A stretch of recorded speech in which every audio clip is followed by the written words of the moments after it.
नमस्कार, आप देख रहे हैं DRS24 और मैं हूं आपके साथ श्वेता। तो चलिए रुक करते हैं आज की प्रमुख और बड़ी। आगरा की जीएसटी विभाग में तैनात एक असिस्टेंट कमिश्नर निवेदिता सिंह पर जूता कारोबारी ने गंभीर आरोप लगाए हैं। जूता कारोबारी रवि मोहन ने अली साकर की ट्रांसपोर्ट से 30 अक्टूबर को 14 फुटी गाड़ी में 2532 जोड़ी जूते राजस्थान के लिए भेजे थे। आरोप है कि निवेदिता सिंह ने गाड़ी को पकड़ लिया और उसे जयपुर हाउस स्थित कार्यालय ले आई। आरोप है कि असिस्टेंट कमिश्नर ने व्यापारी से जूतों के बिल मांगे, जो व्यापारी द्वारा उपलब्ध भी करा दी गए, लेकिन अधिकारी 1.5 लाख रुपए की अवैध वसूली की मांग करने लगी। जूता कारोबारी का आरोप है कि पैसे न देने पर जिस गाड़ी की क्षमता ही 2500 जोड़ी जूतों को लोड करने की है, अधिकारी ने उस गाड़ी में 4800 जोड़ी जूते दिखाते हुए भारी भरकम जुर्माना लगाया, जिसके बाद पीड़ित व्यापारी ने मैडम को 4.5 लाख रुपए नकद दिए, जिसमें से सिर्फ 3,06,000 की ही राशि दी गई। इतना ही नहीं, सभी जूतों से जुड़े बिल होने के बाद भी अधिकारी ने जीएसटी की धारा B10 में राशि जमा कराई, जिसे क्लेम नहीं किया जा सकता। पूरे मामले को लेकर पीड़ित व्यापारी ने पहले आगरा के जयपुर हाउस स्थित जीएसटी विभाग के उच्च अधिकारियों को मामले से अवगत कराया, लेकिन आरोपी महिला अधिकारी पर कार्रवाई नहीं हुई, जिसके बाद पीड़ित ने लखनऊ स्थित राज्यकर आयुक्त से लेकर प्रमुख सचिव से भी लिखित शिकायत की है और मुख्यमंत्री पोर्टल पर भी शिकायत दर्ज कराई है। पीड़ित का कहना है कि जब ऊपर से जांच आई तो अधिकारियों ने आरोपी को ही जांच अधिकारी बना दिया, जिससे हमने व्हाट्सएप के माध्यम से सूचना दी और पक्ष रखने के लिए कुछ घंटों की ही मोहलत दी, जिसके बाद उच्च अधिकारी से पुनः शिकायत की गई, जिसके बाद आरोपी महिला अधिकारी लगातार शिकायत वापसी का दबाव बनाने लगी।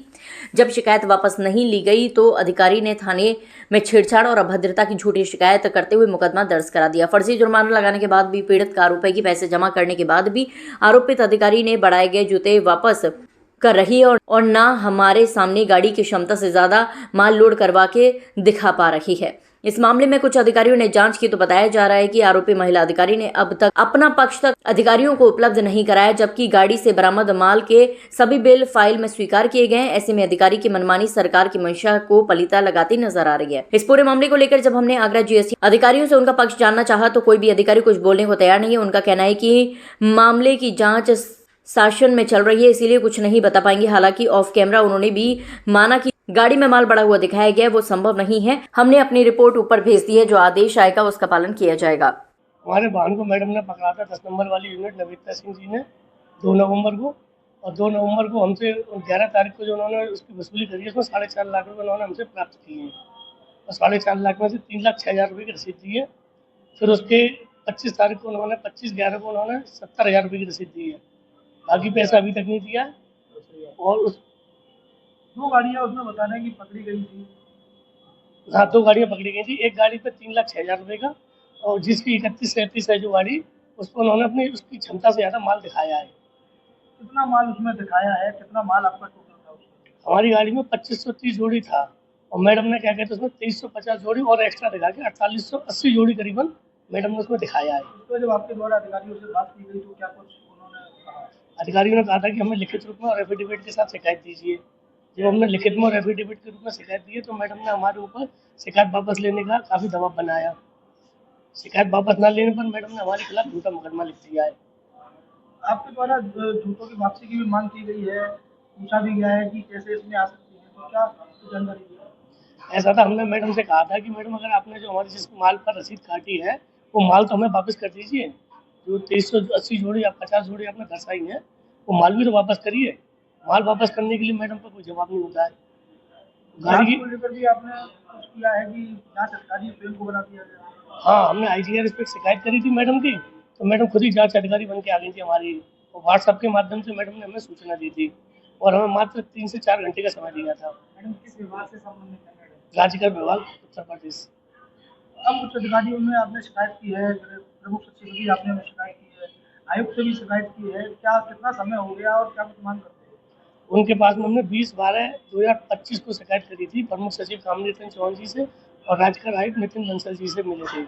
उनके द्वारा हमें आश्वासन दिया गया था इसमें जल्द से जल्द जांच कार्रवाई की जाएगी और दोषी अधिकारी के खिलाफ कार्रवाई की जाएगी, लेकिन अभी तक उनके द्वारा कोई भी कार्रवाई नहीं की गई है। उसके बाद सर मेरे को बोला गया था आपको पैसा रिटर्न मिल जाएगा।